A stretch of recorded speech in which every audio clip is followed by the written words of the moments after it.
What is going on, garden fans? Welcome back to the Permaculture Homestead. I am out at the project site today, ready to give you a full update, full tour. A lot has changed since I last saw you. Kind of want to go over some of those changes.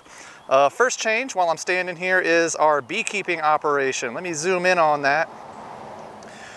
We came out of this winter with 3 working hives, 3 living hives, and we are currently up to 6 hives right now. So we've caught a swarm, we've bought 2 nukes just as an insurance policy, and our beekeeping operation is right on top of schedule. We got more bees than we can handle right now. So that is definitely a good problem to have. Next update I want to give you. Last time you were here, our vegetable garden here, our vegetable hugel mounds hadn't been dug and cleaned up, but they have since been dug. And these are hugel mounds. That means we've got a wood core with compost piled over the top. And then we have dry hay, mulched over it. And as we're going through the season here, we are just going to be planting into this mound our spring and summer vegetables and mulching over. So it's a pretty easy concept here with these hugel mounds. These vegetable beds are fed with a common spillway here that goes up the hill. And all of our swales kind of drain into this common spillway. The water comes down the hill and just kind of meanders its way through these mini hugel swales here at the bottom of the hill. So we've just started planting out spring vegetables. Keep in touch. Do subscribe if you're not already so that you can see the progress of this as we go throughout the year. There is a lot growing on in the main crop garden. Want to kind of touch on some of the things that are setting fruit right now. Blueberries are one of them. So our blueberry bushes, loaded down with tons and tons of fruit. Even though we had a late frost that kind of killed some of the blossoms on these blueberries, because we have a lot of different varieties of blueberries, some that flower a little early, some that flower a little later, what happened is that not all of the crop got killed off in that late frost. So we're gonna have a pretty decent harvest of blueberries this year. Maybe not as much as last year, but since these plants are a little bit bigger, who knows, we might. Now I've got some of the understory herbs throughout the food forest coming up. Here is some bee balm getting ready to flower. Bee balm's a big one going on right now. You're also gonna see a blue flower out here that the bees have been harvesting a lot of. This is vetch.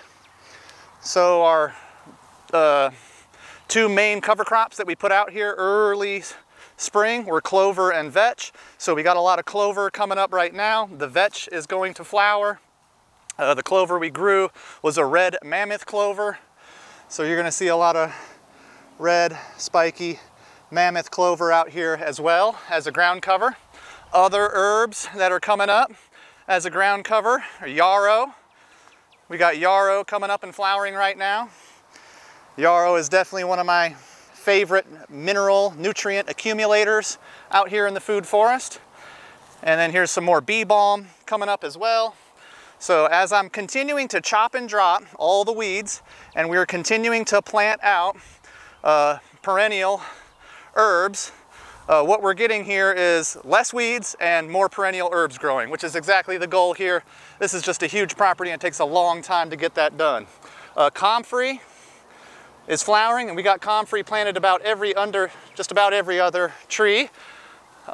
This is a Japanese persimmon, totally leafed out and starting to flower and set some fruit here.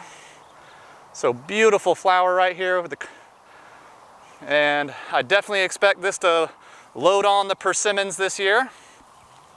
What else is flowering and fruiting for us right now are pineapple guava.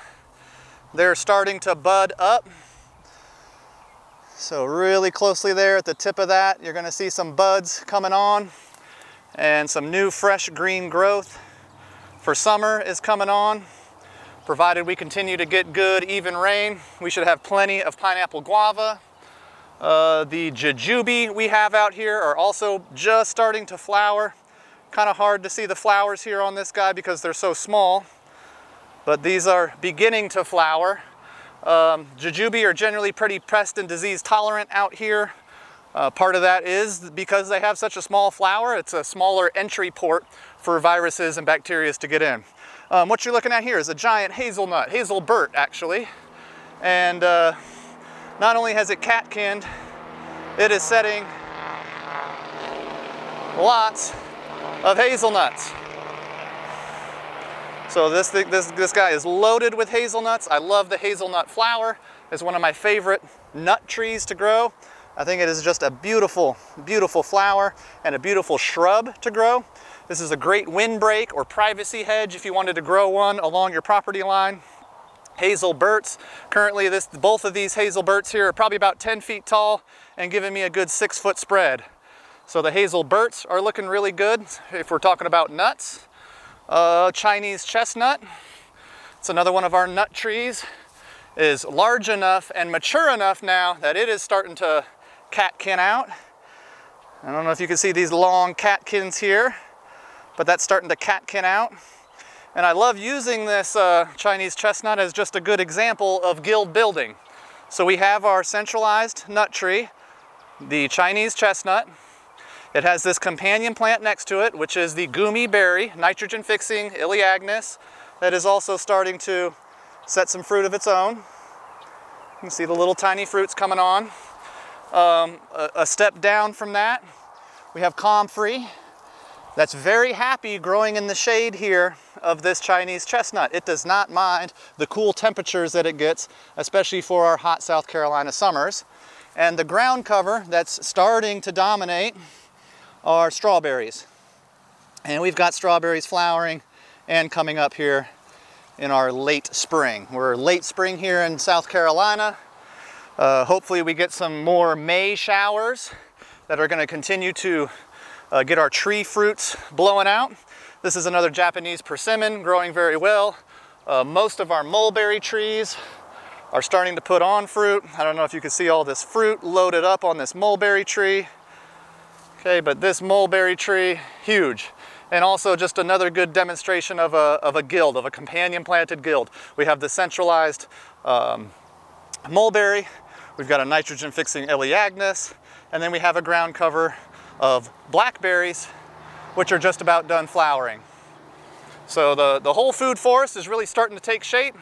Elderberry, getting ready to start flowering, putting on its lacy flowers, one of my favorite things. And the elderberry is working as a great windbreak here and hedge for some of the main crop plants like the plums, which are putting on as well right now. So we're looking really good, garden fans. It's starting to be an abundant food forest as trees are maturing here in basically our 6th year going on. It's been exciting to see. I'm excited to see where this place continues to go as it continues to mature and get developed. Plum trees are all loaded down. This is a Ozark plum. We also have Chickasaw plums on site, but in another month these should be ready to harvest. Really just wanted to kind of give you guys a big peek at the whole place, show you what's kind of growing on right now, show you what we will be harvesting and what is going to be harvested here in the next couple months. I'm really impressed with this place, and I'm really impressed with all you garden fans. I appreciate y'all's support coming out here, giving these videos the thumbs up. Sharing these videos really helps us. And if you're not already, garden fans, please subscribe so that you can watch and see how this food forest develops over the rest of the season. This is going to be a very abundant year for us. I can already see it happening. Thank you all for coming out. If you got any questions, just ask. God bless.